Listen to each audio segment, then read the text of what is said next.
നാരായണീയം ദശകം 20 ഋഷഭയോഗീശ്വരചരിതം.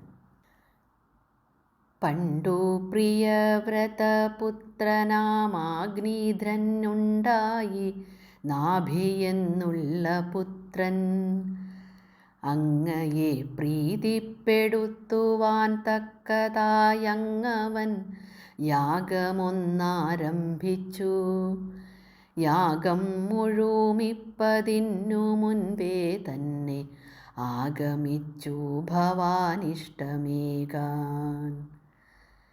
വാഴ്ത്തി സ്തുതിക്കും മുനീന്ദ്രരാമന്നന്നു തത്സമൻ പുത്രനെ അർത്ഥിച്ചപ്പോൾ, ഞാൻ തന്നെ പുത്രനായി തീരുമെന്നോതിഥി അന്തർഹിതനായി ഭവിച്ചു തീയിൽ.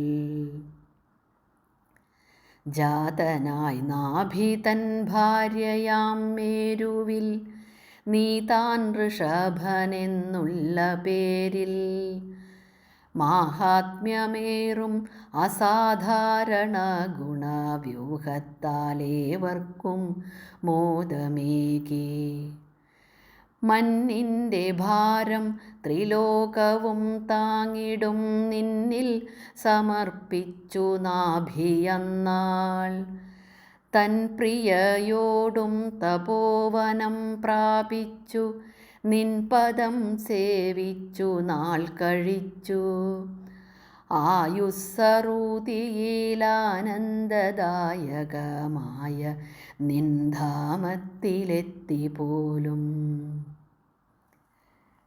ഇന്ദ്രൻ ഭവാന്റെ ഉത്കർഷം നിരീക്ഷിച്ചു വന്നോരമർഷം സഹിച്ചിടാതെ.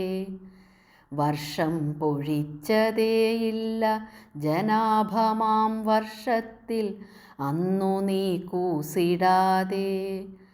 ആർഷമാകും നിജയോഗബലത്തിനാൽ വർഷസമൃദ്ധിയുണ്ടാക്കി നാട്ടിൽ. അന്നു പരാജിതനിന്ദ്രനവിടേക്കു തന്നു ജയന്തിയാം കന്യകയെ. ബ്രഹ്മനിരതനാണെങ്കിലും വേട്ടു നീ നിങ്ങൾക്കു ജാതരായി 100 മക്കൾ. ആ 100 പേരിൽ വച്ചേറ്റവും മൂത്തവനീ നാടു വാണഭരതഭൂപൻ. 9 പേർ യോഗിവര്യരായി ഭാരതഭാഗങ്ങൾ വാണു. മറ്റൊൻപതു പേർ 81 പേർ ബാക്കി നിൻ മക്കളോ ബ്രാഹ്മണരായി തപോബലത്താൽ. മക്കൾക്കവിടുന്നു ഭക്തിവൈരാഗ്യാദി മുക്തിമാർഗങ്ങൾ മുനീന്ദ്രർ കേൾക്കേ ഓതിക്കൊടുത്താൻ. പരമഹംസവ്രതം താനും വരിച്ചാൻ അതിൻ ഫലമായി. കേവലമജ്ഞാനി ഭ്രാന്തൻ പിശാചെന്നീ ഭാവങ്ങളോടെ ദിനങ്ങൾ പോക്കി.